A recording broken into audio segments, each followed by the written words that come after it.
الكريم. أعوذ بالله من الشيطان الرجيم. يا أيها الناس اتقوا ربكم الذي خلقكم من نفس واحدة وخلق منها زوجها وبث منهما رجالا كثيرا ونساء واتقوا الله الذي تساءلون به والأرحام إن الله كان عليكم رقيبا. فإن أصدق الحديث كتاب الله وخير الهدي هدي محمد صلى الله عليه وسلم وشر الأمور محدثاتها وكل محدثة بدعة وكل بدعة ضلالة وكل ضلالة في النار. صدق الله العظيم وصدق رسول الكريم. Alhamdulillahirabbil alamin. Mudah-mudahan liqa kita, pertemuan kita, majelis kita pada sore hari ini selalu disertai dengan rahmat dan berkah dari Allah Subhanahu wa taala. Amin amin ya rabbal alamin. Sehat semuanya? Alhamdulillah, masya Allah. Segala puji dan syukur tentu kita panjatkan selalu kepada Allah, yang mana pada hari ini kita masih diberikan kesehatan, diberikan kekuatan iman, dan juga diringankan langkah kaki kita untuk hadir di majelis ini.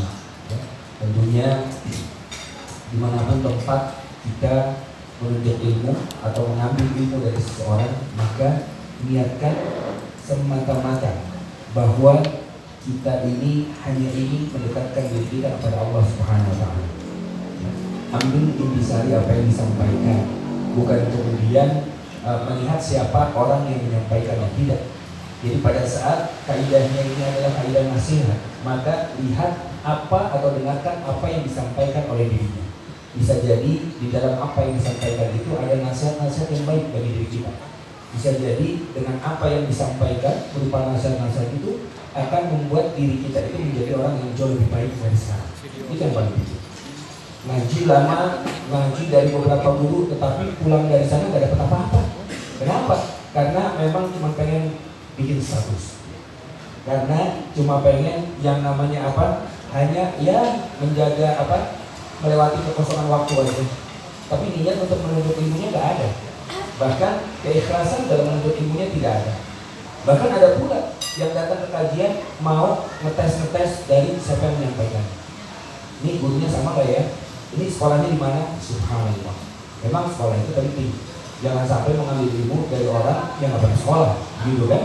Pasti seseorang itu pernah berguru. Siapa gurunya? Nah, sampai gak ke siapa lagi gurunya? Siapa lagi gurunya? Sehingga sampai ke Rasulullah SAW. Ini paling penting, gitu ya. Bukan berarti kemudian kita mengambil ilmu dari sembarangan dari orang saja, enggak. Tetapi apakah betul-betul dia menguasai atau tidak? Masalah kadang ada yang lebih pandai, kadang ada yang kurang pandai, ada yang seperti ini, ada yang seperti itu, biasa, ya. Jangan sampai kemudian perbedaan pemahaman kemudian malah menjadikan kita bercerai-berai, malah menjadikan kita tidak bersaudara antara satu dengan yang lain. Ya, bukankah imam mazhab pun mempunyai pendapatnya masing-masing? Namun lihat Abu Hanifah, Imam Hanafi dengan siapa? Dengan Imam Malik. Itu adalah guru dengan murid. Imam Malik dengan Imam Syafi'i, guru dengan murid. Imam Syafi'i dengan Imam Ahmad, guru dengan murid. Masya Allah. Bahkan pada saat lihat ada suatu momentum di mana saat itu Imam Syafi'i sedang sholat berjamaah dengan para muridnya. Sholat subuh. Pada saat subuh berjamaah mazhab Syafi'i, maka doa qunut itu adalah sesuatu yang dianggap wajib. Sholat. Tapi pada saat sholat subuh saat itu Imam Syafi'i tidak membaca qunut. Selesai mengucapkan salam, muridnya bertanya, wahai Imam, apakah engkau lupa wahai Imam? Engkau hilaf? Apa? Tentang apa? Engkau tidak baca qunut tadi. Engkau tidak baca qunut. Kata Imam Syafi'i, tidak. Sesungguhnya aku tidak lupa. Kenapa kau tidak membaca qunut? Karena sesungguhnya di sebelah sana ada seorang soleh yang terbaring dan beliau tidak membaca qunut. Maka aku menghormati dia.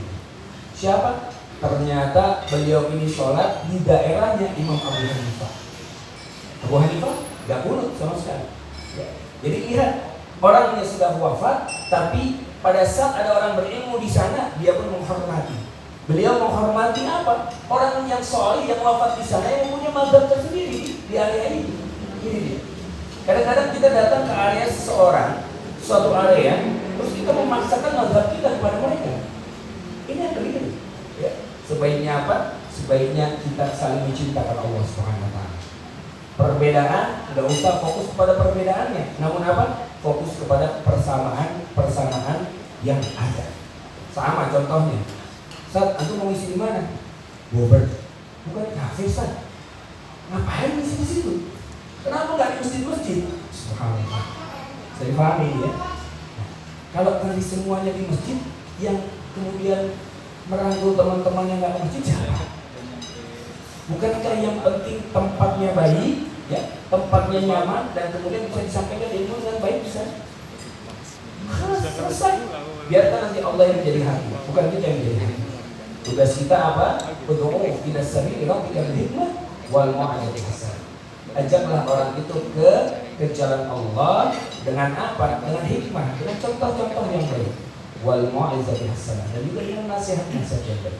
Mudah-mudahan sekali lagi Allah berikan kemudahan bagi kita untuk menuntut ilmu pada sore hari ini. Allah bersihkan hati kita dari penyakit-penyakit hati, dan kemudian Allah berikan tempat kita yang terbaik derajatnya di sisi Allah Subhanahu. Amin ya rabbal alamin. Baik, teman-teman yang dirahmati Allah, pada kesempatan hari ini kami akan sedikit menyampaikan mengenai apa? Mengenai mukadimah satu kajian seri, ya, tentang life after death atau kehidupan setelah kematian. Tapi hari ini kita mukadimahnya dulu saja.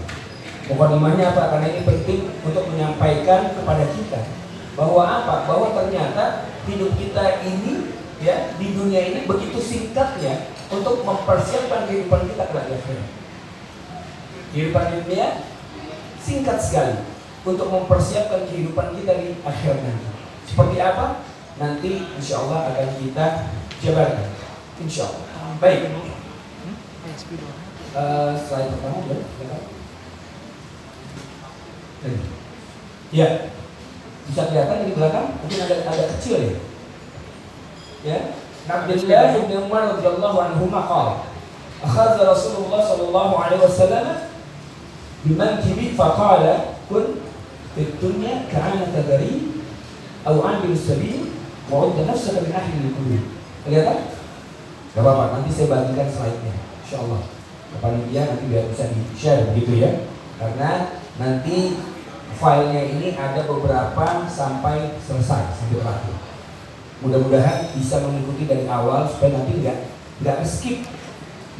Kalau skip itu nggak enak banget gitu ya. Insyaallah mudah-mudahan istiqamah dan kita diberikan kemudahan. Baik, Abdullah bin Umar radhiyallahu anhu. Abdullah bin Umar putra dari Umar bin Khattab. Beliau menyampaikan dari apa? Bahwa Rasulullah SAW pada saat itu sedang menasihati dirinya, menghampiri dirinya, dan kemudian memeluk pundaknya. Jadi dirangkul.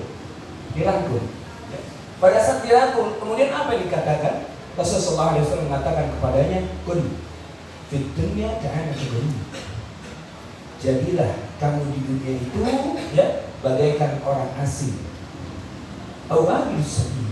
atau bagaikan musafir saja, orang yang sedang berjalan, ya. Untuk nafsu min ahli kubur. Ingat, kata Rasulullah, siapkan dirimu itu akan menjadi ahli kubur nantinya, akan menjadi penghuni kubur sebentar lagi. Ini pesan yang dahsyat luar biasa. Kenapa? Karena terkadang seseorang kalau sudah nyaman di suatu tempat, ya, maka ada kemungkinan dia itu akan berat meninggalkan tempat itu. Betul? Contoh, kita tinggal di satu kompleks, satu daerah, yang mana di daerah itu kita udah lama banget tinggal di sana. Kenal sama tetangga depan belakang begitu ya. Dan juga kita sudah hafal setiap belokan, setiap keadaan, dari ujung sana sampai ujung kompleks itu kenal semua kita. Nikmat sekali. Tiba-tiba besoknya disuruh pindah, mau nggak?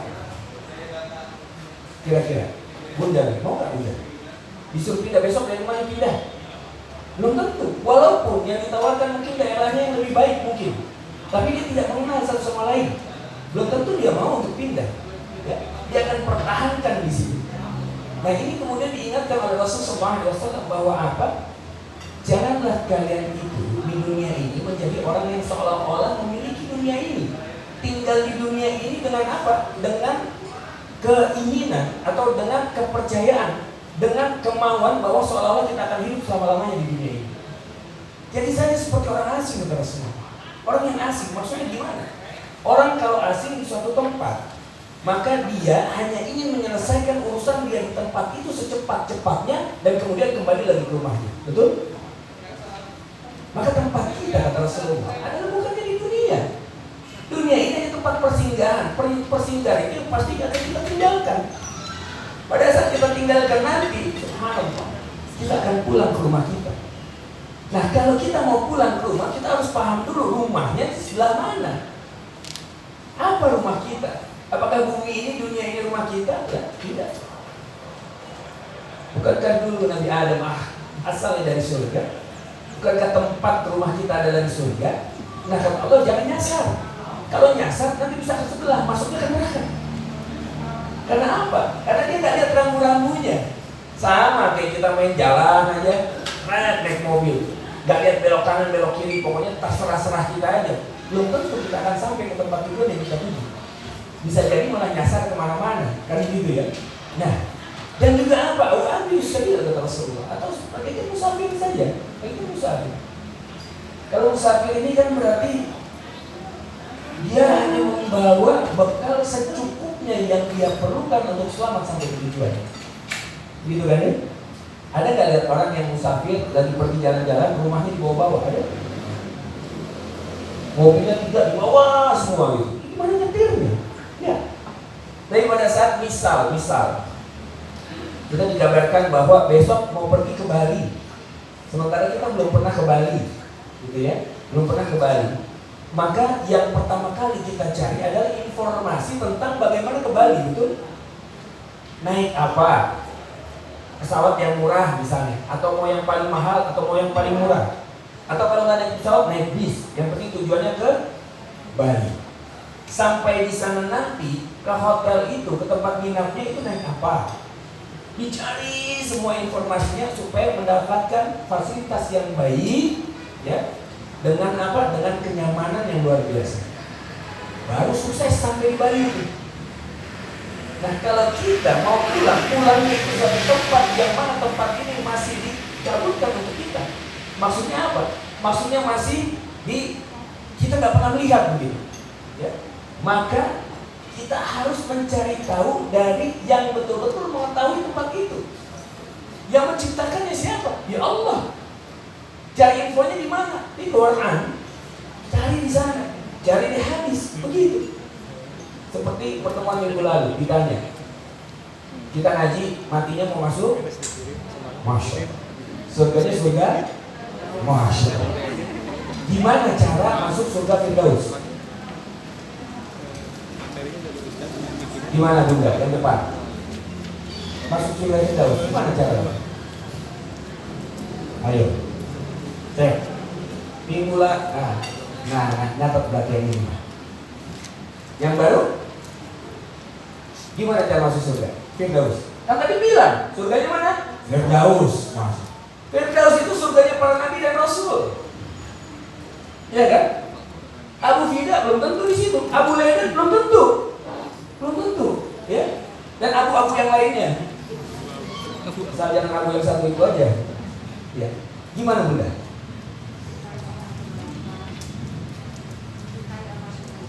Cintai amal kebaikan yang bagaimana yang bisa bikin kita masuk surga Firdaus?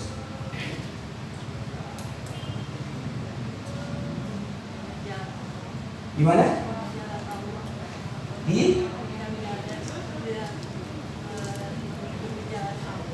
Mengikuti jalan Allah. Jalan Allah yang mananya? Ayo. Iya. Masya Allah. Datang ya kemarin? Minggu lalu? Nggak usah jawab ya. Ya minggu lalu nggak datang. Ya santri-santrinya Abu Laden, Muhammad. Tafid sekali, ya. Menghafal Quran, paham dengan isi Quran, pasti pernah membaca. Kalau udah khatam, pasti ayat ini pernah dibaca. Cuman kadang diperhatiin, kadang enggak. Ini dia jadi masalah. Coba buka surat Al-Mu'minun, surat ke-23, ayat 1 sampai 11. Ayo. Qad aflahal mu'minun alladzina hum fi sholatihim. Masya Allah, hafal. Kalau di belakang udah gitu udah hafal, udah pasti. Udah jangan jauh lagi. Tadi ditanyanya tadi. Walladzina hum 'anil lagwi mu'ridun walladzina hum lizakati. Itu spesifik. Karena apa? Surga Firdausnya disebutkan spesifik oleh Allah. Dalam kaidah tafsir, pada saat ada satu kata yang disebutkan secara spesifik, jannahnya disebutkan spesifik, apalagi ini namanya disebutkan spesifik, maka pasti ada ayat-ayat yang menerangkannya secara spesifik juga. Ada syarat dan ketentuan yang berlaku. Contoh misalnya, wasari'u ila maghfiratin min rabbikum wa jannatin 'arduha as-samawati wal ardu 'iddatul lil muttaqin. Jannahnya disebutkan. Ayat berikutnya menjelaskan siapa-siapa yang masuk di sana. Alladzina yunfiquna fi sarai wad dara wal kadhimina al ghaidha wal 'afina 'anil nas wallahu yuhibbul muhsinin. Jelas. Ada lagi yang lain. Innal muttaqina fi jannati wa uyun. Ayat berikutnya menjelaskan lagi syarat-syaratnya apa. Itu dia. Nah, jangan sampai kita kemudian ditanya mau masuk surga, mau dong. Surga yang mana? Firdaus. Gimana caranya ke sana? Kumanya berbuat baik, belum spesifik. Karena apa? Surganya disebutkan spesifik Firdaus. Kecuali ditanya, mau masuk surga? Mau. Surga yang mana? Terserah Allah, yang mana aja. Nah, ini jawabannya umum nih. Baru apa? Berbuat amal soleh, kan gitu kan? Terus macam-macam. Tapi kan nggak spesifik, sifatnya umum. Kalau spesifik, maka kita perlu dan butuh untuk mengenal Allah, apa yang Allah inginkan, sehingga kita kemudian bisa masuk ke dalam surganya seperti apa yang sudah Allah garis. Ini dia.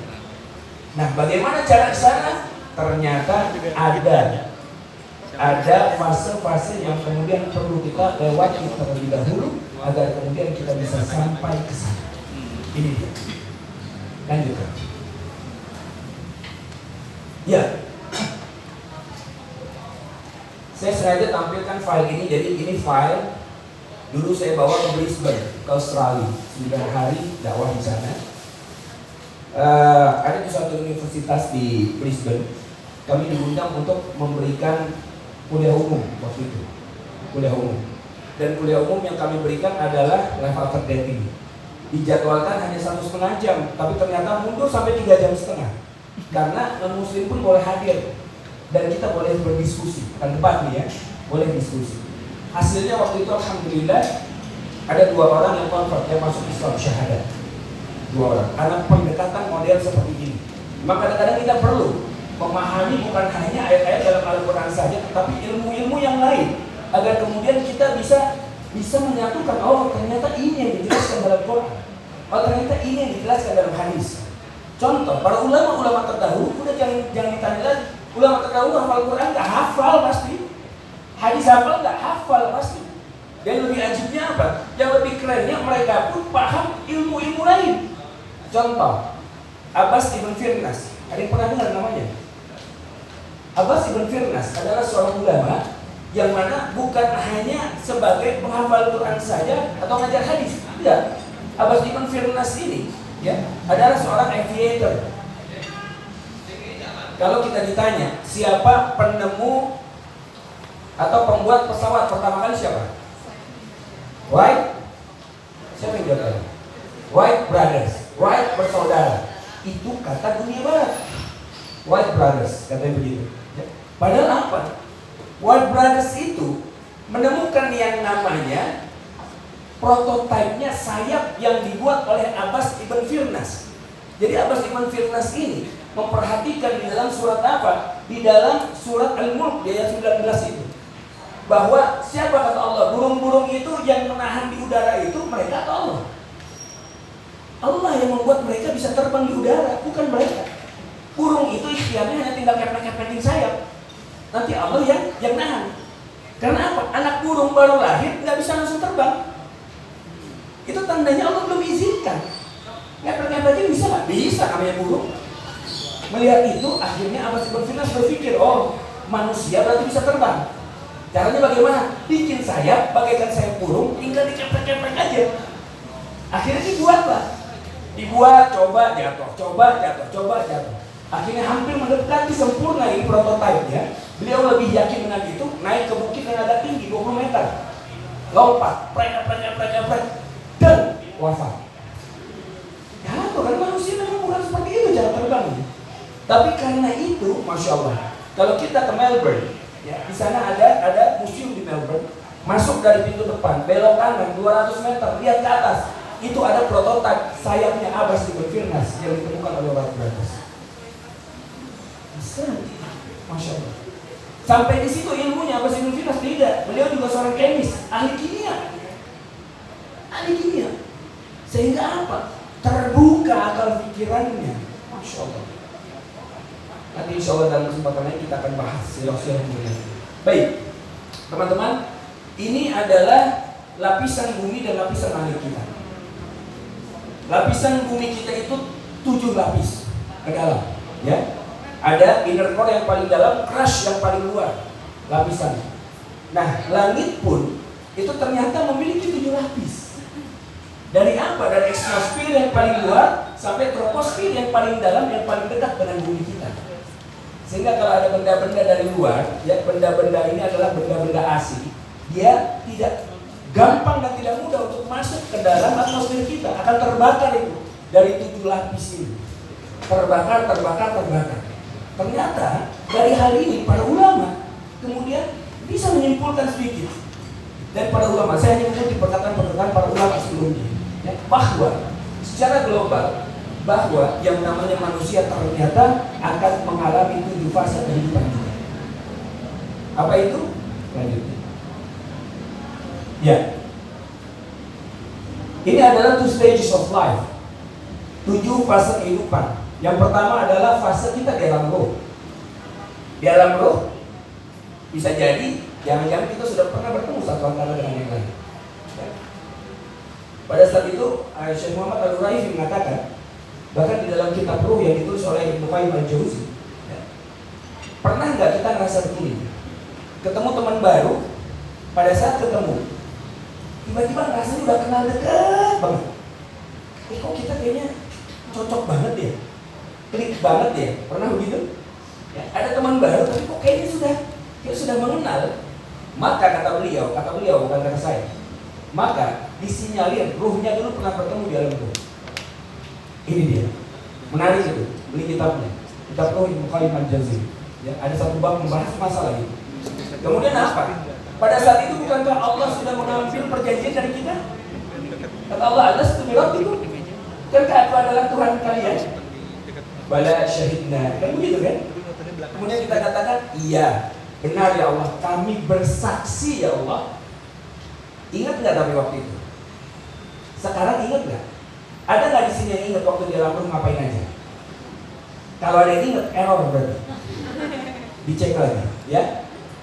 Setelah alam ruh, satu alam, kita udah ada di sana, tapi nggak punya memori mengenai itu. Jadi sudah ada satu alam yang kita lewati, tapi kita nggak tahu apa-apa, lupa kita. Ya. Kemudian dari alam ruh, dihembuskanlah yang namanya ruh ini ke alam janin, ya. Alam janin. Karena Rasulullah Shallallahu Alaihi Wasallam bahwa shadiqul masduq. Nah, kalau ada hadis seperti ini, ini ada 2 hadis saya belakang ini, kalau ada hadis yang redaksi seperti ini, wahwa shadiqul masduq, ini pasti hadis itu akan membicarakan mengenai hal yang gaib.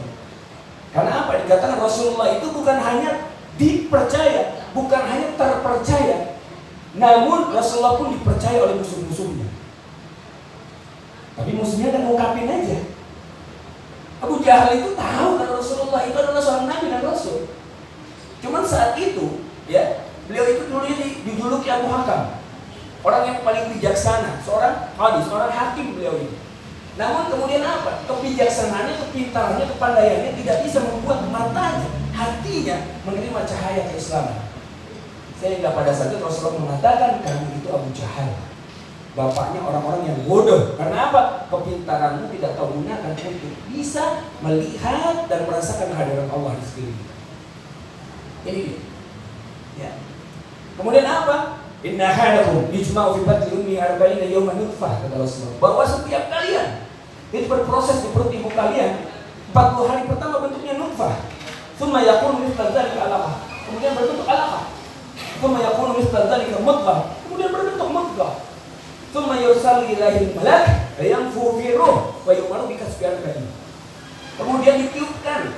Pada saat itu diutus malaikat niupin ruh. 40 hari pertama bentuknya apa tadi? Bentuknya apa? Yang benar tadi apa? Alaqah dulu apa mudghah dulu atau apa? 40 hari pertama ya, masih berbentuk segumpal darah. 40 hari kedua bentuknya alaqah, darah yang menempel gitu ya. Kemudian 40 hari ketiga bentuknya mudghah, sekunyahan daging, seperti daging. 40 kali 3 berapa hari itu? 120. 120 hari berarti berapa bulan? 4 bulan kan? 4 bulan. Maka di kita di Indonesia ada budaya, budaya ya, syariat. Budaya ada 4 bulanan, ya kan? Ada budaya 4 bulanan, 4 bulan. Ini budaya. Pada saat ruh ditiupkan, maka didoakan ruh yang ada dalam janin itu. Karena pada saat itu kita sudah berpindah dari alam ruh, Allah tiupkan kepada janin. Dan di 4 bulan itulah kemudian janin itu sudah mulai bisa mendengar apa yang didengar oleh ibunya. Sehingga para ulama menasihati, nanti kalau ibu lagi hamil, udah masuk 4 bulan, maka tahan-tahan itu. Tahan telinganya, ya jangan dengar gosip-gosip aja. Akhirnya nanti anaknya dia gosip, karena yang didengarin gosip ya. Bapaknya pun jangan kemudian berkata-kata kasar, ngomongnya enggak, karena nanti akan berpengaruh pada anak yang ada di dalam kandungan. Sudah mulai mendengar. Lagi-lagi kita pindah dari alam ruh ke alam janin. Ingat nggak di alam janin ngapain aja? Kapan nungging pertama kali di alam janin? Masih ingat? Tapi ibunya ingat, betul? Kadang-kadang ada yang catat di diary. Tendangan pertama di malam buta jam 12:03. Tulis diary ini. Ada. Ini tandanya ibunya kurang kerjaan. Jam 12:03 malam-malam bukannya tidur, malah ngatur. Kan begitu ya? Ya. Lagi-lagi nggak ingat kita ngapain di sana. Masya Allah. 2 alam nggak ingat apa aja yang kita lakukan. Kemudian 9 bulan, 8 bulan lewat sekian atau 9 bulan lewat sekian, lahirlah kita ke dunia, pindah lagi alamnya kepada alam dunia. Lahir langsung bisa jalan, serem banget ada bayi langsung lahir langsung alfa misalnya gitu, serem. Enggak, lahir nggak bisa apa-ngapain. Kita paling top sekarang ini bisa ingat waktu umur mungkin ya 7 tahun, 8 tahun gitu ya, udah mulai sekolah, itu pun hanya sekedar puzzle-puzzle aja, nggak ingat secara keseluruhan, tapi hanya puzzle-puzzle aja, tapi Allah catat semuanya. Ini dia. Maka kemudian lihat, Allah perintahkan kepada kita, wala taqfu ma laysa laka bihi, inna sam'a wal basara wal fu'ada kullu ulaika kana 'anhu mas'ula. Janganlah kalian mengikuti sesuatu yang tidak ada ilmu di dalamnya. Sesungguhnya pendengaran, penglihatan, dan apa yang sudah tetap di dalam hati, maka telah Allah akan mintai pertanggungjawaban. Tiap detiknya dicatat oleh malaikat. Kita nggak ingat, malaikat catat. Nggak ingat. Saya ingat dulu teman-teman, zaman-zaman di pesantren itu ngomongnya begini. Kita ya minimal STMJ lah. Sholat terus, maksiat jalan. Karena apa? Kadang-kadang anak-anak ya satu kadang-kadang bandel-bandel juga ya. Ada bandel-bandel yang saya gontor nggak tahu deh. Tapi pesantren saya bandel-bandel. Ya. Pada saat itu lihat, ternyata apa? Kita melakukan ketaatannya itu belum tentu Allah terima. Emangnya yakin semua sholat kita pasti Allah terima? Ada yang yakin di sini sholatnya diterima Allah semuanya? Khusyuknya belum, menjaga waktu sholatnya belum. Kadang-kadang bacaan sholatnya artinya nggak paham, tapi dia baca, artinya nggak paham. Sama kayak orang ngomong satu hal, dia nggak ngerti apa yang dia omongin. Bukan kayak kita ada seorang pendusta. Ini dustanya kita nggak main-main. Lagi ngadep Allah, di hadapan Allah, kita ngomong baca Alhamdulillahirrabbilalamin Ar-Rahmanirrahim. Kita baca, tapi gak paham artinya. Kata Allah, baca apaan ya? Sehingga pada saat dia sholat, selesai sholat, hati gak jadi tenang. Kenapa? Karena yang dia hadirkan sholat itu baru jasadnya, belum rohnya, belum hatinya. Padahal apa? Lihat, alladzina amanu wa tatma'innu qulubuhum bi dzikrillah. Ala bi dzikrillah tatma'innul qulub. Itu orang-orang beriman yang hatinya jadi tenang dengan mengingat Allah. Surah Ar-Ra'd di ayat ke-23. Hanya dengan mengingat Allah saja hati jadi tenang. Kata Allah. Sholat ingat Allah. Kenapa? Bahasa lain dari zikir itu sholat. Innani anallahu la ilaha illa ana fa'budni wa aqimis sholata li dzikri, kata Allah. Sungguhnya aku adalah Allah, maka menyembahlah kepadaku dan tegakkanlah sholat untuk mengingatku, kan gitu. Asal ingat Allah, sholat, kata Allah. Kalau udah ingat Allah, hati harusnya jadi tenang. Ini enggak, habis sholat dia nggak tenang. Belum lagi pas sholat di musola ada musuhnya, udah setahun nggak ketemu. Wah, ada dia tuh. Mana utang belum bayar lagi dulu. Ingatnya pas sholat. Itu yakin pas sholat dah khusyuk pasti. Karena ingat gimana caranya jegat dia. Dia bisa keluar dari pintu sana. Jadi nanti langsung ambil sendal, langsung ke sana. Gimana caranya? Wah, dipikirin waktu sholat. Kejadian. Mikir jemuran waktu sholat. Kejadian. Mikir motor belum dikunci stang waktu sholat. Kejadian.